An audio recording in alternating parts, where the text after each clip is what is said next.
Hey friends, I'm so glad to see you back here at Altitude, the climbing store and base camp of the amazing Anaconda Mountain Range.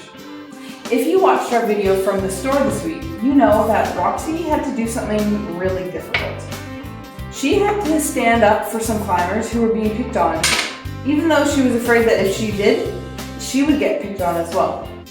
But Roxy remembered that one of the Beatitudes says, "God blesses those who hunger and thirst for justice, for they will be satisfied." That reminds me of our favorite saying here at Altitude. It goes like this: we should let the Beatitudes be our attitude. The kingdom of God belongs to you and you and you. Why don't we sing a song that reminds us of the Beatitudes again?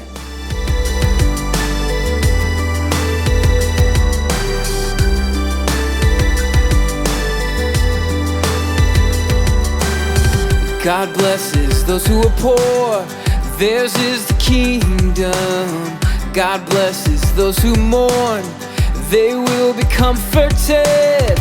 God blesses those who are humble, they will inherit the earth. God blesses those who hunger and thirst for justice. Oh, oh, oh, oh. Jesus went up to the mountainside and gave us words of wisdom. Jesus went up to the mountainside and showed us a brand new life.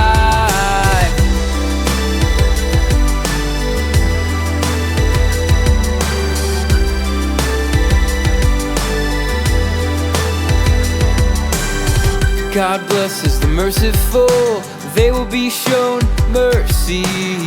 God blesses whose hearts are pure, they'll see God. God blesses those who work for peace, they will be called children of God. God blesses the persecuted, theirs is the kingdom of heaven. Oh, oh, oh, oh. Jesus went up to the mountainside and gave us words of wisdom.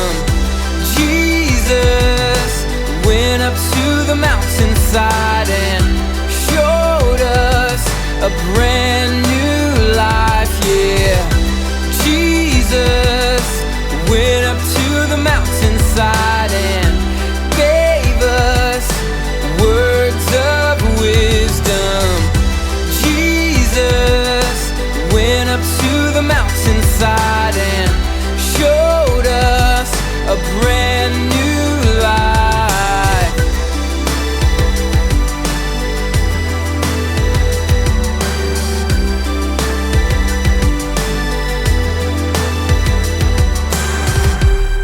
Awesome singing, friends. You know, ever since I was a kid, I've loved setting up these domino lines. I've set up short domino lines, and I've even set up lines that were so long, it was crazy. But the best part of setting up the domino lines is what happens after you set them up. You guys know what I'm talking about. It's this part. Ready? Let's go from this side. Ready? Huh. That's weird. They didn't all fall down. Okay, let's put these aside and let's try again from this one. Let's go. 3, 2, 1. Strange. All of the other ones fell over, but this one wouldn't fall over like the others. Okay, I have a confession to make. I know why this domino won't fall. When you guys were singing the song, I glued this to the table so it would remain standing. And I did that to prove a point. Today I want to talk to you about standing up for what is right and how, in many ways, we as people can be just like these dominoes. Whenever one person makes a bad decision, like choosing to make fun of someone, that can lead to someone else making fun of that person. Soon, a lot of other people will be making fun of that person as well. The reason for that is that it's really easy just to look around and choose to do what everyone else is doing, like making fun of others. However, God doesn't want us to be like that. The Bible tells us in many places that we should seek justice for the oppressed. We should stand up for what is right by helping them and by treating them fairly. And in the book of Matthew, chapter 5, during Jesus' Sermon on the Mount, Jesus told us this about seeking justice. God blesses those who hunger and thirst for justice, for they will be satisfied. Jesus was telling us that we should hunger and thirst for justice, which means that we should look around and seek to help other people who are being mistreated. And later in the book of Matthew, Jesus did just that by taking a stand and helping some people who were being treated unfairly. The story begins soon after Jesus and his disciples had entered the city of Jerusalem. Now, when Jesus got to Jerusalem, the first place he went wasn't a hotel so he could rest. And it wasn't a restaurant so he could eat. No, the first place he went to was the temple. Now, the temple was the most holy place in all the land, and people came to it from miles around to worship God and offer sacrifices. But when Jesus arrived in the temple, he didn't find a crowd of people worshiping.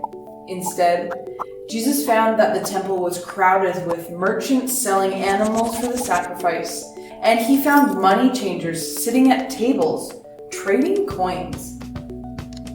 Now, at first that might not sound that bad, but it really was, because these people were using the temple to cheat other people. They were overcharging them on animals they sold, and they were cheating people out of their money by making it very expensive for them to worship God. Also, with their tables, booths, stalls, and animals, these merchants were crowding out the true worshipers. Well, needless to say, Jesus was not happy. When he saw what had been done in the temple, he went inside and immediately started to drive out all the merchants. He turned over the tables of the money changers, and he knocked over the chairs of the merchants selling doves, and he said to them, The scriptures declare my temple will be called a house of prayer, but you have turned it into a den of thieves. Because Jesus did this, the merchants were not happy. Even the leading priests and teachers of religious law were angry at Jesus for standing up to them. But then, something wonderful happened. People who were blind and people who couldn't walk came to see Jesus at the temple, and Jesus healed them. The Bible says that even children came and shouted praises to God for Jesus. Jesus stood up for what is right, and God's work was able to be done. Now, at the start of this lesson, things were not right at the temple, and I'll bet that a lot of people knew that things weren't right. But Jesus was the only person to stand up and do something about it. Jesus stood up for what was right, and God was pleased. And guess what? God wants us to do the same thing, especially when it comes to standing up for what is right and seeking justice for those who are mistreated. Now, you'll probably never need to overturn a table or push merchants and animals out of a temple, but you will see other people get mistreated. And when you do, you should try to stop it. That means if you see bullies picking on someone, try to get them to stop. If they don't, then get some help from an adult. Or maybe if you see your friends start making fun of your teacher at school, tell your friends that it's wrong for them to treat other people like this, and don't take part in that conversation. Now, sometimes people will get mad at you when you take a stand for what is right. But in those moments, remember Jesus and how he chose to seek justice in the temple when no one else would. Standing up for what is right can be a tough thing to do, but no matter what, it is always the right thing to do. You know what's amazing? We can pray to Jesus and ask for help when we need to stand up for what is right. That's what Roxy did this week. Why don't we pray and ask Jesus to help us stand up for what's right this week too? Dear Jesus, please help us stand up for what is right. Please give us strength when we have to choose between doing the easy thing and doing the right thing. As we go through this week, help remind us that just like you, we should stand up for what is right.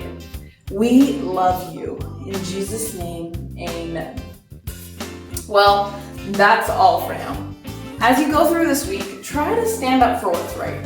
Also, make sure that you check out our other videos for this week. Roxy does a fun experiment with some friends where she puts out a candle using only air. It's pretty cool.